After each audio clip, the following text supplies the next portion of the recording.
Finance and Governance Committee are open. Council is in attendance, just going around the council table. Councillor Jacob Batson, Deputy Mayor Nicole Johnnick, Mayor Teresa Harding, Councillor Marnie Doyle, Councillor Andrew Antonelli, Councillor Jim Madden, and Councillor Pi Augustine in the audience, and Councillor David Martin here as well. Thank you. I'll ask Councillor Marnie Doyle to provide the acknowledgement of country. Thank you, Chair. Ipswich City Council respectfully acknowledges the traditional owners as custodians of the land and waters we share. We pay our respects to their elders past, present and emerging as the keepers of the traditions, customs, cultures and stories of proud peoples. Thank you. Declarations of interest. Are there any declarations on the agenda at the moment? Thank you. Any business outstanding? Oh, there is the one, is that correct? The procurement, that's listed under, is that listed as business outstanding or is it listed as item 1? Because we have dealt with that previously. Are people happy for us just to proceed anyway? The procurement, strategic contracting, associated framework documents. Are there any questions of the relevant officer? No. Thank you. Well, I'll move the adoption of that recommendation in item 1. Is there a seconder? Councillor Madden, sorry. Discussion. Mayor Harding. Thank you, Chair. It's great to see this. The manual provides a guide to achieve efficient and effective procurement outcomes for our council by setting out clear and consistent approach to deliver the best value for ratepayers. Local businesses are to be approached for quotes for goods and services under $15,000 and contracts over $2 million require a council resolution. The by Ipswich procurement approach, which was brought in by this council in 2020, is referenced in the Procurement and Contracts Manual, providing preferential factors including a request for quotes up to $50,000 from suitably qualified local businesses in the first instance, and to include at least one suitable qualified local business when sourcing goods and services greater than $50,000.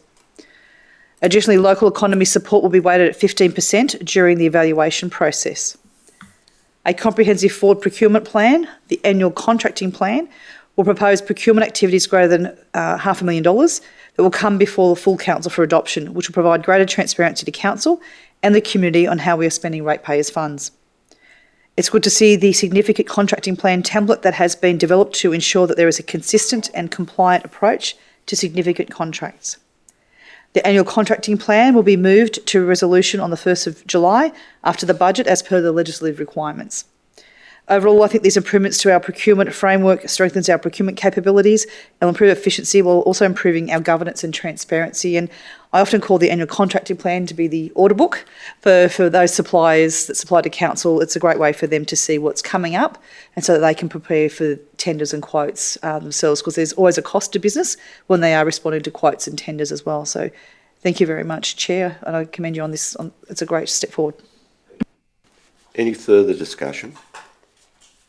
I'll just endorse the comments of the Mayor. It's a significant move forward. We've discussed this generally previously, and that will come into effect on the 1st of July. And it's just an opportunity to have a framework which is much more significant and targeted to the way in which a large council such as us, I'll use the expression, does business, but that's exactly what we are doing, engaging principally with the business community with our contracting approach. Any further discussion? I'll put that a motion. Do we have a mover and seconder? So I'm sorry, Yes. I'll put that motion. All in favour? Against? That's carried unanimously. Councillor Antonelli, I said it unanimously, but maybe your hand went down quickly. No, it was still up. Yeah. Okay, that's unanimous. Thank you. Confirmation of the minutes, item 2. Would someone please care to move the adoption of the minutes of this committee of the 20th of May 2025? That's moved Mayor Harding, seconded Councillor Doyle. Any discussion? I'll put the motion. All in favour? Against? That's carried unanimously. Thank you. Officers' reports. Procurement Microsoft Enterprise Agreement. Are there any questions of the relevant officer? No? Would someone care to move the adoption of that recommendation? Moved Mayor Harding, seconded Councillor Antonelli. Discussion? No discussion. I'll put the motion. All in favour? Against? That's carried unanimously. Thank you. Item 4, the 2023-24 Ipswich Arts Foundation Trust Financial Statements and Management Representation Letter. I just have one question to the relevant officer, please. Thank you.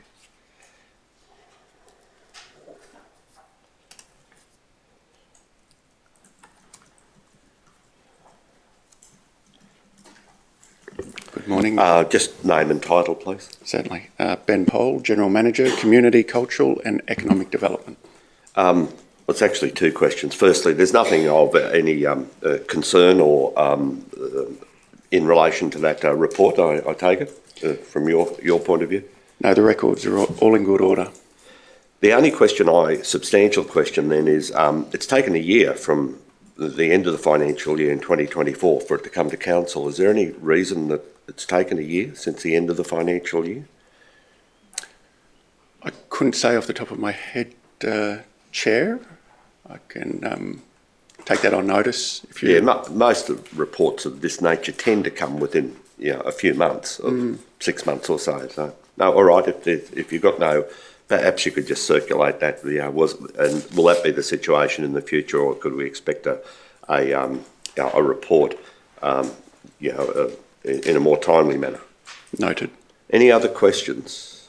No, thank you. Just in relation to that, I seem to recall that there was a note, was it from the Queensland Auditor or something, about the lateness of that particular report and the need for it to be submitted. So obviously that has now been done, but I would suggest that we probably need to have this submitted much earlier in the future. Noted. Thank you. Someone please care to move the adoption of that report, that item? Moved Councillor Madden, seconded Councillor Antonelli. Discussion? No discussion. I'll put the motion. All in favour? Against? That's carried unanimously. Item 5, lease renewal over freehold land 102 Champions Way, Willowbank. Are there any questions of the relevant officer? I do, Chair, Yes. and my question is probably a little bit generic for items 5, 6, 7 and 9. They're all lease renewal over freehold. Just wanting to know from council officers, did they engage the community around this or not? Was there, for any of them, did they send letters or engage with the community or anything like that? Okay, I do have some questions in relation to 9. So do you want the relevant officer and we can Is it okay? take it from there? Is there any objection to, please come forward, thank you. Any objection, members, in discussing generally the process in relation to each of those I just think they're items? all seem to be All the same. similar, yeah. Similar. If Thank there you, was, yeah. I just want keen to Yeah. know understand the process. If I Thank may. you. So which items are we looking at now? Well, specifically at 5, that's the first one, but the questions would relate generally to 5, 6, 7 and 9, I take it. I'm happy to ask at each one, Oh, okay. but I'm at We your don't need hands to too. be here for a long time. All right, just your name and title, please. Good morning, Mayor and Councillors. Alicia Reid, Property Services Manager. Thank you, Mayor. Through the chair, Ms. Rick, I know we're on item 5, but just I'm looking at 5, 6, 7 and 9. Was there any notification out to neighbours or residents, or what's our process that we use in particular for this one? Yeah. Sure.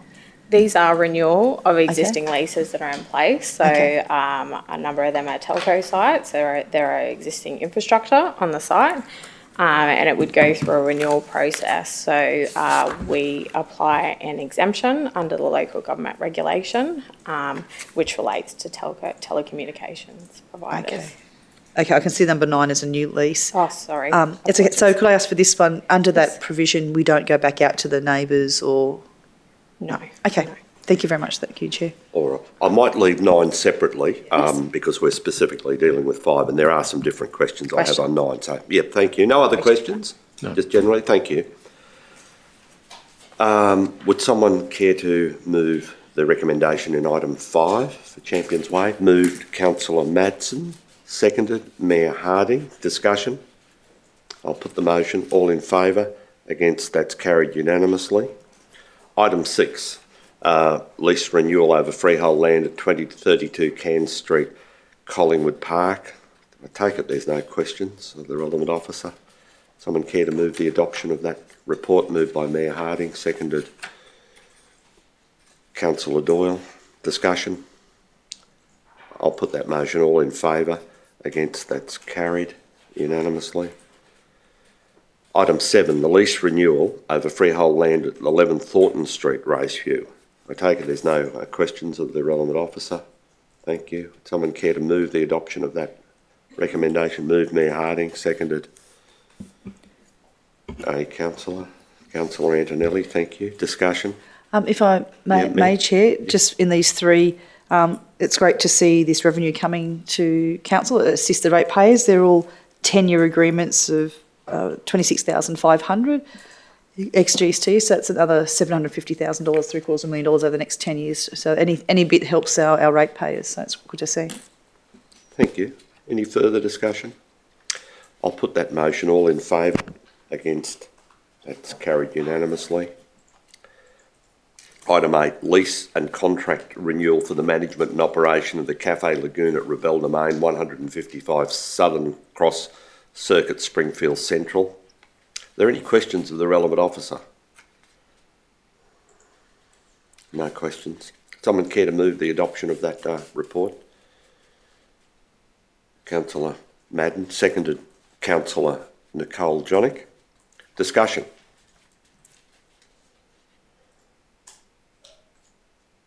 Okay, I'll put the motion. All in favour? Against? That's carried. Item 9, I carried unanimously, I'm sorry. 9, the new lease over freehold land at 117 Redbank Plains Road, Bellbird Park. Yes, I do have some questions of the relevant officer. Thank you.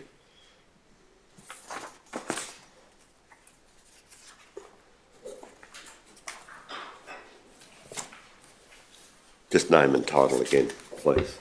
Good morning, Alicia Reid, Property Services Manager. Just a couple of things here.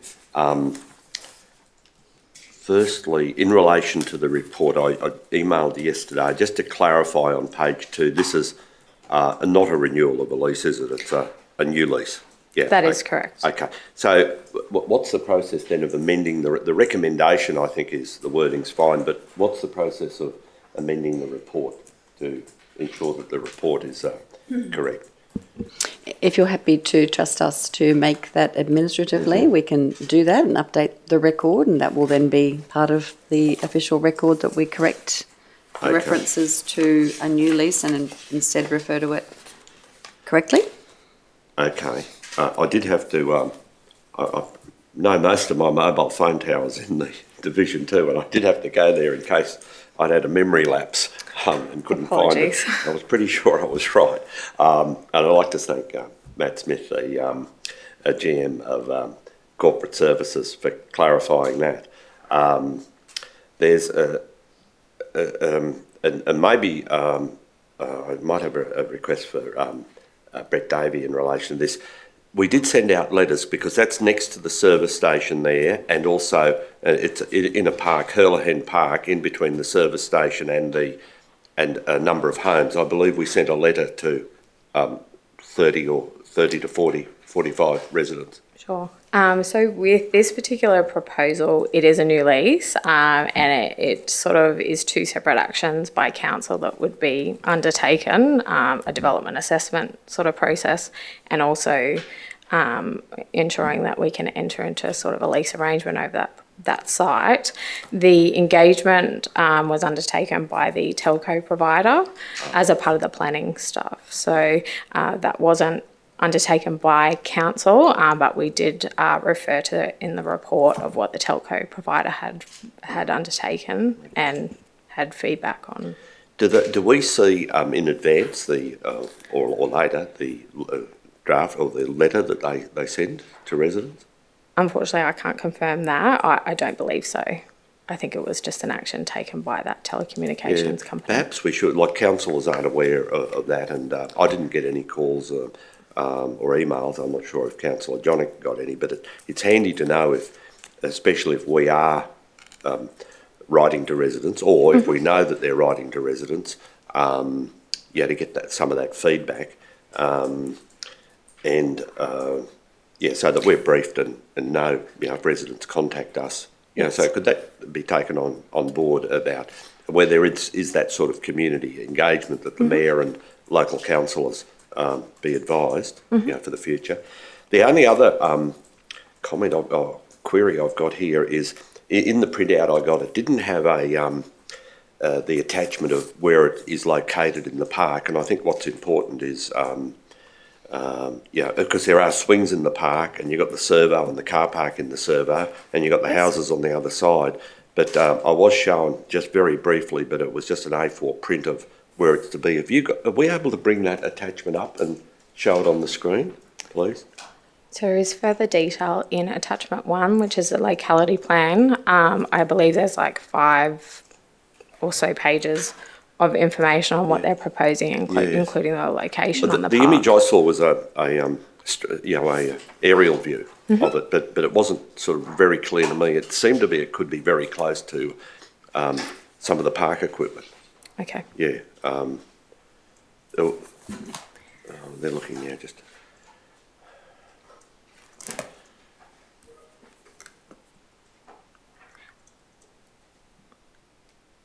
Can people see that? It's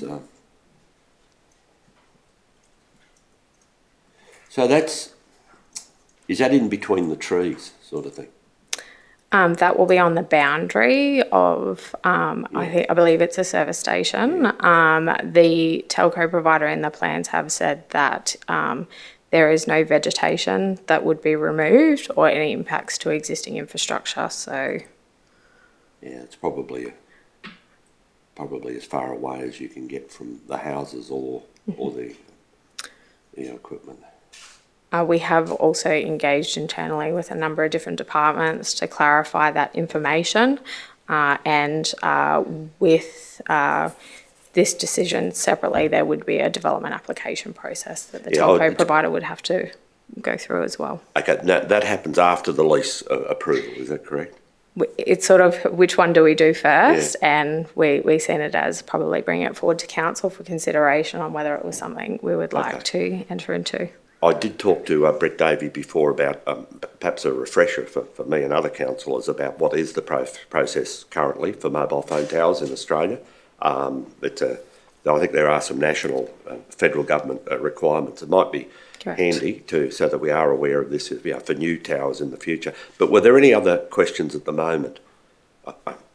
Councillor Johnnick? Oh, thank you. It was just in relation to the review percentage and then the market value for the actual rate. Yes. Is it true that the existing rent is reducing under this new contract? Correct. So have we really properly managed, I guess, the valuation on its appropriateness, considering the other councils in our surrounds, they vary significantly? Definitely.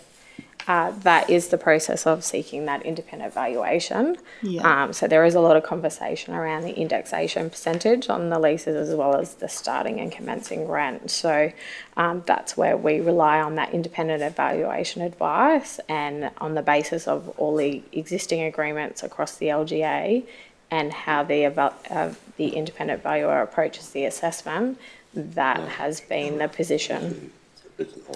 And just in relation to the rent review percentage then, there was one that the valuer stated that they considered 3.5 as appropriate, but I think we've locked on to 3. Yes, that was in the negotiation phases. So collectively across the board, they wanted a 3% indexation. did we push for 3.5? We did, yes. Thank you. We would always try and achieve the best outcome. And I guess one of the previous matters, just reverting back to the Willowbank site, that was a rental arrangement that was one annual charge, and we've got it to 2 separate charges for 2 locations on the one property. So we've had some wins overall. Yes. Thank you. Thank you. Are there any further questions? No, thank you. Thank you. We might get Brett Davey. Is he? No, he hasn't.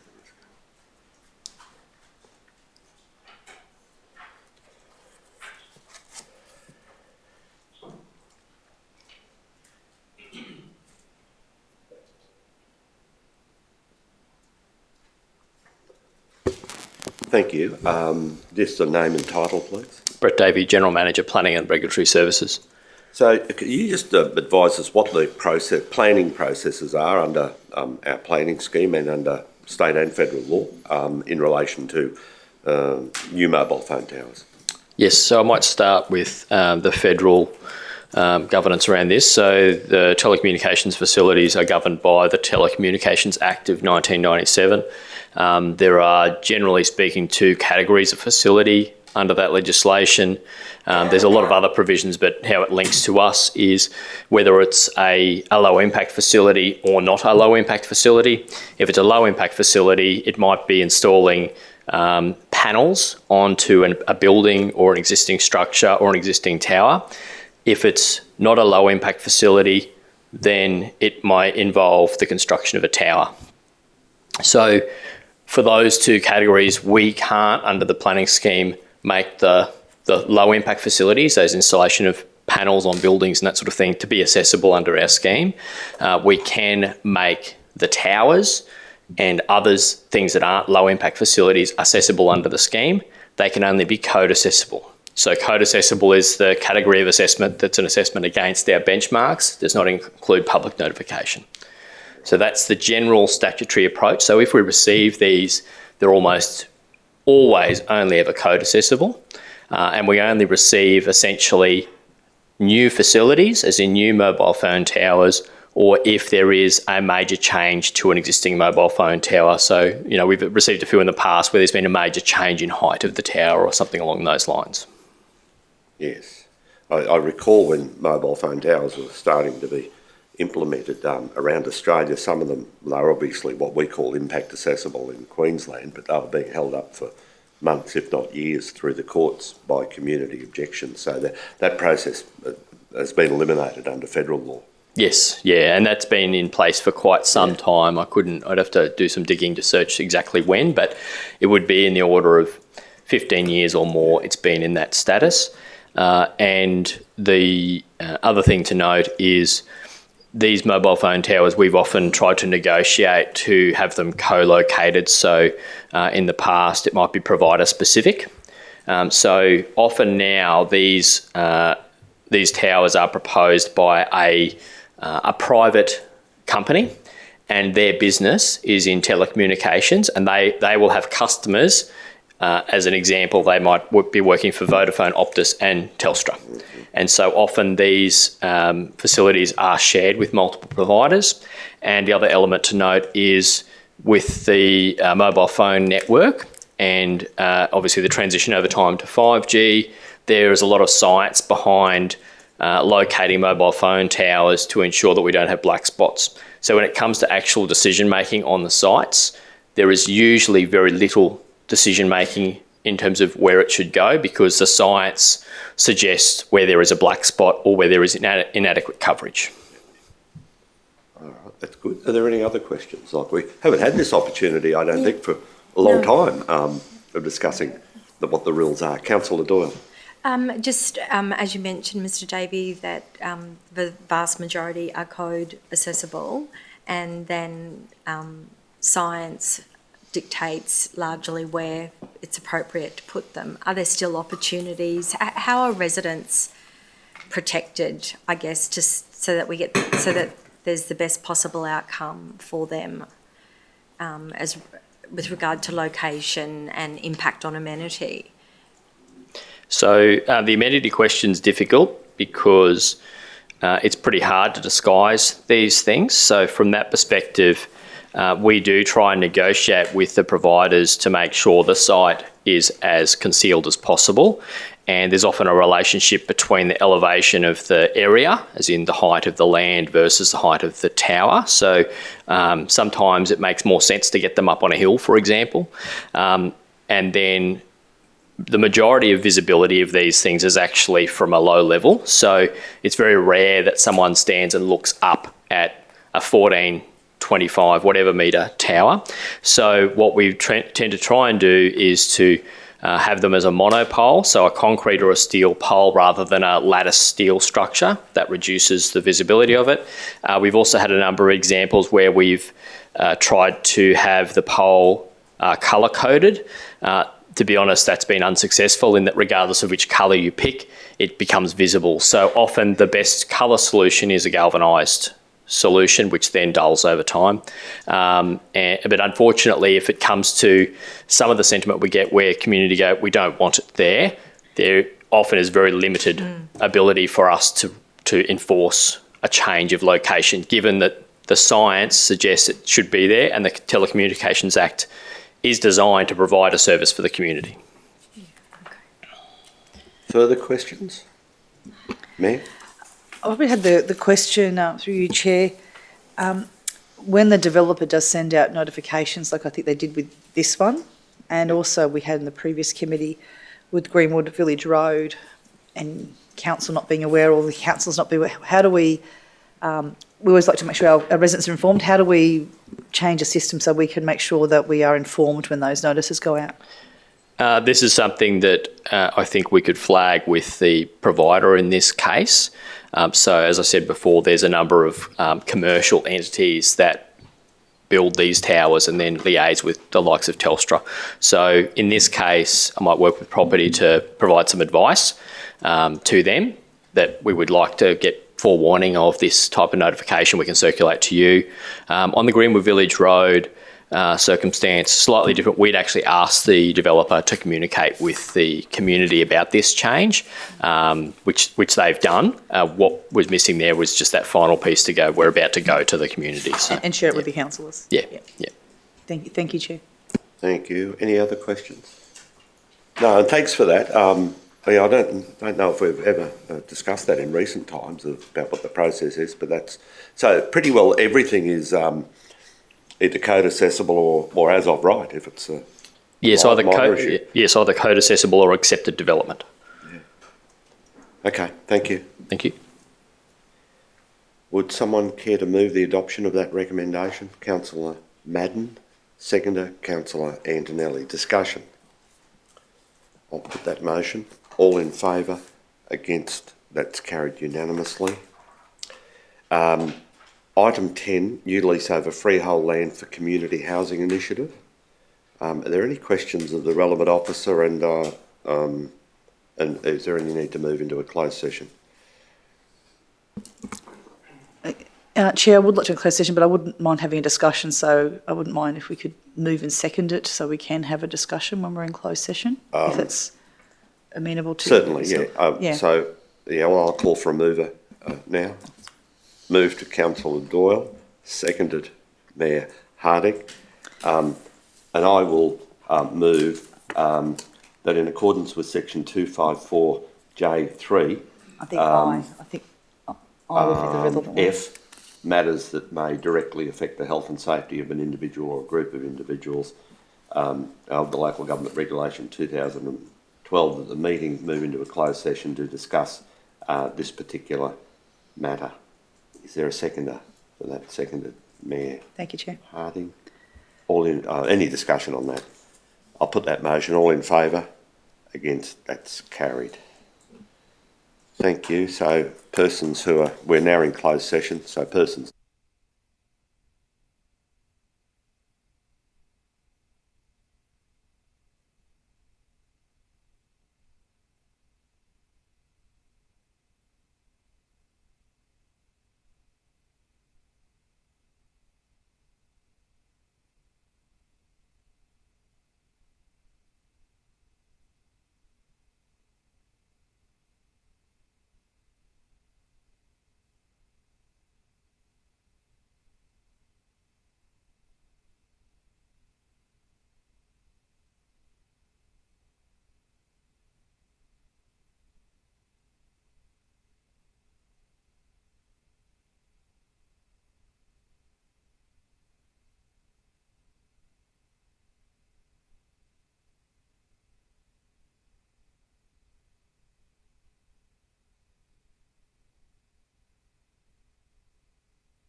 Thank you. We're back to item 10, the new lease over freehold land for community housing initiative. That's been moved by Councillor Marnie Doyle, seconded by Mayor Teresa Harding. Is there any discussion? Councillor Doyle. Thank you, Councillor Tully. Noting for this matter, the attachments are confidential, so I cannot speak to that. But we do state that one of the related parties is obviously the Domestic Violence Action Centre. So what I will say is that I am supportive of this new lease, and it very closely aligns with the work done by this council and the important work being done at a state and federal level around domestic violence advocacy. So I fully support this one, and I'm delighted that council officers have seized on this opportunity and worked really hard to progress this one. Thank you. Thank you. Any further discussion? As a second, yes, thank you, Me. Chair. I'm a huge supporter of the vital work that DVAC do in our community. They offer the support for victims of domestic and family violence and sexual violence as well. Domestic and family violence is a scourge in our society, and DVAC's advocacy, crisis and support services are on the front line of keeping Ipswich residents, especially our women, safe. I'm going to quote from one paragraph from the confidential, but it's public knowledge. There's some figures in there. But DVAC operates in the greater Ipswich region, addressing the high prevalence of domestic and family violence. Ipswich has been recognised as a priority area for domestic and family violence intervention, reporting higher incidents compared to other regions. In financial year 24, Ipswich ranked among the top localities for domestic violence protection orders, DVOs, with breaches increasing by 80% from 2019 to 2024 and over 640% since 2004. So I'm really pleased that there's been federal funding from this. So I thank the federal member for Blair for securing this funding and to support our most vulnerable members of our community. Thank you, Chair. Thank you. Any further discussion? Does the mover wish to respond? Thank you, Chair. I just concur with the Mayor's sentiments, and obviously the statistics she's quoted. We, have been across this for quite some time. Certainly within council, when we commence the work on the domestic violence strategy or response by council. So it is startling, but we are blessed to have so many local organisations that do advocate in this space. So Domestic Violence Action Centre, but we also have the wonderful women from Zonta and other relevant state and federal agencies involved in providing the response. I note that Switch Speaks Out, which is our annual domestic violence summit, that only started a couple of years ago after we did our work in this space on domestic violence, something I'm very proud of and I know Mayor Harding is very proud of. And I understand the most recent, and I think this might be just anecdotal, but apparently our summit was phenomenal when compared to some of the other larger councils. So we are considered a leader in this space from a local government perspective. Councillor Augustina and I are on the local government domestic violence network group, which is chaired by former police commissioner Bob Atkinson and Vanessa Fowler from the Alison Baden Clay Foundation. It's wonderful to be part of that group. Local governments all throughout Queensland come together on those meetings, and Ipswich is continually setting the standard and being called out for the work we've done. So absolute credit to the organisation for the way they've picked up and run with this. Thank you. Thank you. I'll put the motion. All in favour? Against? That's carried unanimously. Item 11, amendments to the CEO delegations in relation to legislative updates. Are there any questions of the relevant officer? No? Would someone care to move the adoption of that recommendation? Moved Councillor Doyle, seconded Mayor Harding. Discussion? I'll put that motion. All in favour? Against, that's carried unanimously. Item 12, consistency review, local laws and the new planning scheme. Any questions of the relevant officer? Bearing in mind we have discussed this generally previously. No questions? No. Would someone care to move the adoption of that motion? Councillor Doyle, seconded Councillor Madden. Discussion? Mayor Honey? Just more of a question to you.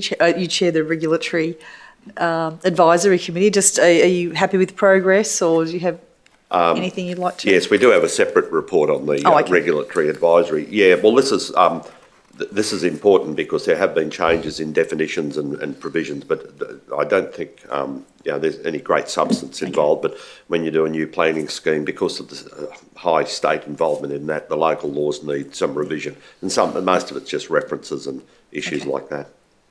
Any other discussion? I'll put that motion. All in favour? Against? That's carried unanimously. We've got. We'll just go on to those late reports item, and then we'll do those other three at the bottom. But there's two other reports. There's item 13. You should, I think this was emailed to everyone, the monthly financial performance report for May 2025. Are there any questions of the relevant officer? No. Someone care to move that? Moved Councillor Johnnick. Seconder, Councillor Antonelli. Discussion? No, I'll put that motion. All in favour? Against? That's carried.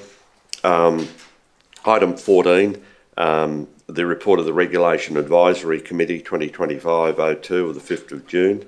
I might ask the Matt Smith, the General Manager of Corporate Services, just some brief questions just to put this in context, please.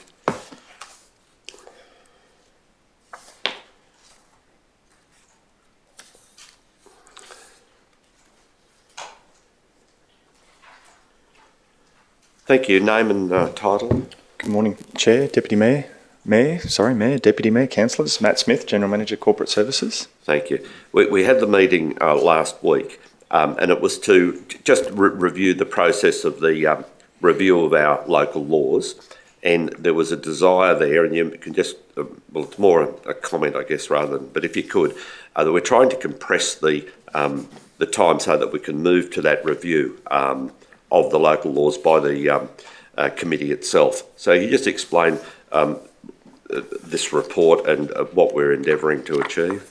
Thank you. Yeah, certainly, Councillor Tully. So there's a couple of aspects to the process that we're working through. Part of that is a broader focus on how we go about making the local laws, but also an approach to our overall regulation. So there are a couple of elements to this. The first element is really around the creation of a strategic regulation policy in conjunction with simplification of our internal process around the making of local laws. So the strategic regulation policy is really around our policy around how we want to regulate what we want to regulate and the process we undertake to do that to ensure that we're meeting the needs and the expectations of the community, but we're also considerate of the roles and responsibilities of council and how we execute that in the most efficient and simplistic way for us. Falling out of that becomes our approach to how we make the local laws and our internal procedure around that. And as the world changes, we've seen some fairly fluid things like the introduction or request for introduction of things like scooters. We're not sure where the use of drones and the like will go. We need a process that allows it to be simpler for us to introduce some of those local laws as we move forward. So part of that procedure will look to do that for us in a simpler way, still obviously abiding by all of our own internal requirements and other requirements at a state perspective. That flows through to the actual making of the local laws, which has some very prescribed rules around how we need to engage on those, and we're conscious of that need for targeted engagement to make sure we get that right feedback as we work through the process of understanding what needs to be included in those local laws, and then work through the relevant drafting of them again, which has some fairly significant rules and I guess bookends around what we actually need to do and how we incorporate those. But what should fall out of that at the final end is a new suite of local laws that reflect where our community is at, the things we need to regulate and regulate in an appropriate way for us. Yes, I think that pretty well covers it. The discussion we had was in relation to compressing the time so that we get on to discussing the actual local laws and possible new local laws. You've mentioned drones, you've mentioned bikes and things. So, and the other thing we talked about was you've got the committee, and then that reports back usually to working groups or to the. But we might be able to even compress that by specifically, all councillors, of course, can attend these meetings, but they could become essentially working groups where it's open and free discussion. It could take several hours, as we will, well, it will, on multiple occasions. So, I think that pretty well covers it. Yeah, certainly an opportunity there, Councillor Tully, through our process and the use of the Regulatory Advisory Committee to streamline, hopefully streamline engagement with all councillors, noting that those committees are also available for public attendance as well. So trying to compress that internal process to get things through to council resolution as we need to also. Are there any other questions? I was more of a statement. The fact that we're undertaking this review at a time when the state is undertaking a review in relation to e-scooters and other personal mobility devices. It'll be interesting to find out what the outcome of that review is and as to whether or not there will be any devolution of or opportunities that come with that, at the outcome of that review that may also need including in our local laws. Thank you. Yeah, thanks very much for that. Yes, thank you, Councillor. I'll move the adoption of that report. Is there a seconder? Seconder, Councillor Doyle. Just in speaking to that, it is the opportunity, and it will be, for the community to be involved in this process. Are there any local laws that we don't need anymore? Are there any local laws that we should have in the future? Things have been mentioned and about drones. There's one suggestion that the federal government legally controls under federal law drones, and, like aircraft, and we need to explore those issues. I've raised the other issue before in the future of examining local laws, and this is a trend sometimes where, certainly in Sydney and parts of Brisbane already, and parts of Ipswich, where people have vehicles, electric vehicles or caravans, whatever, they're running cables out on electricity cables across through trees down onto the roadway to the vehicle. Can that come under a nuisance local law? Is it appropriate? As we move forward, it's hard to know what local laws we need in the future. One thing that we'll be looking at, of course, is the declaration of off-street parking areas, which is for regulatory control, which is a very cumbersome process at the moment. But it's going to be the experience of the councillors through our community that we know and come up with a suite of local laws which are relevant and appropriate.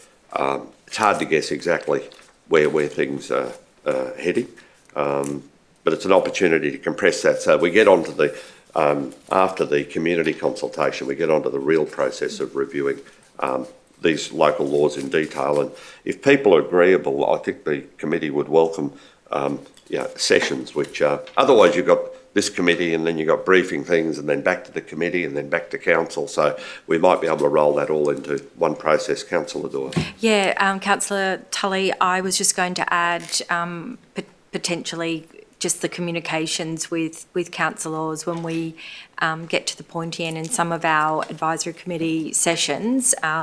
We invite the all councillors to come in and let them know what particularly we're doing that day. That might help us compress the timeline if it's a proper coordinated, a lot like we do with our planning scheme. Yeah. There were regular sessions, everyone attended, to try and minimise the need for meetings. But I want to just point out, in relation to compressing that timeline, we will certainly be engaging with our community when we can. I mean, it's critical that we have contemporary local laws that meet the community's expectations. And as you've pointed out, in the modern world, we're now dealing with drones and e-scooters. So, we absolutely have to address community concerns where we can, where it's appropriate to be dealt with at a local law level. Any further discussion? Councillor Madden. Thanks, Chair. Like most councillors, I'm continually confronted with evidence that we need to review our local laws in specific circumstances, and an example of that recently was a police officer that spoke to myself and Councillor Martin, who entered a property to service a warrant or interview somebody, and he suffered life-threatening injuries as a result of a dog attack.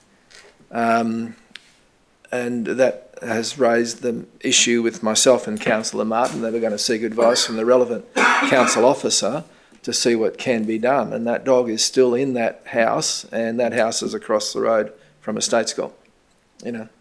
And we did have the incident, I think it must be 2 or 3 years ago, where a meter reader down at Logan was killed by dogs, just entering a property. And I think we need to, this is just an example of a local law that I think needs review. And he's off work, and he'll be off work for quite some time as a result of that incident, where the dog was basically, the dog allegedly was set on him by the owner of the house. And he referred to the dog as his weapon. So that's a criminal matter, I would think. Well, this is what we're looking at. But that dog is still in that house.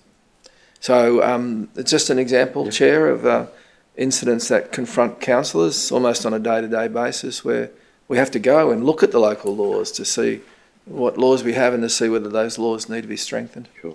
Thanks, Chair. Thank you. Any further discussion?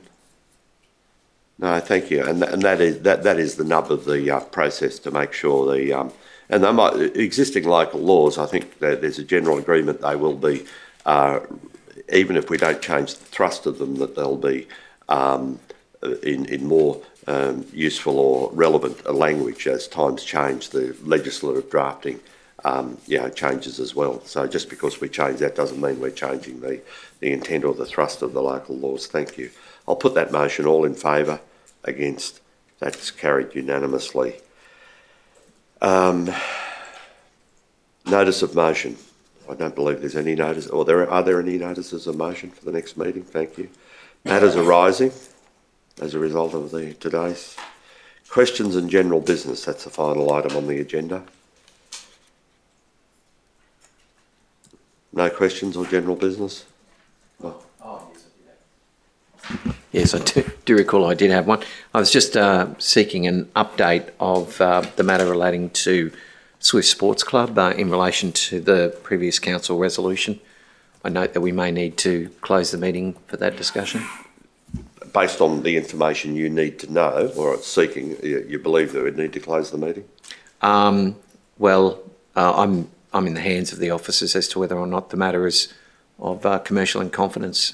I'm just after an update with respect to, we received an email the other day, and yet apparently there's been a meeting, so I'm just after the current status. Thank you. I move that in accordance with section 254J3G of the, that's in relation to negotiations relating to a commercial matter involving the local government, for which a public discussion would be likely to prejudice the interests of the local government, of the local government regulation 2012, the meeting move into closed session to discuss the matter raised by Councillor Antonelli. Is there a seconder? Seconder, Councillor Madden. Is there any discussion? Thank you. I put the motion. All in favour? Against? That's carried. Anyone who's not councillors, all councillors.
All right, just let us know when we're back live. Okay, we're back live. Thank you. We had a closed session in relation to the matter raised by Councillor Antonelli in relation to SWIFTs. There is no motion. We're now back in open session. Are there any further questions or general business? Thank you. I declare the meeting closed at 11:33 and the next meeting will commence at 11:43.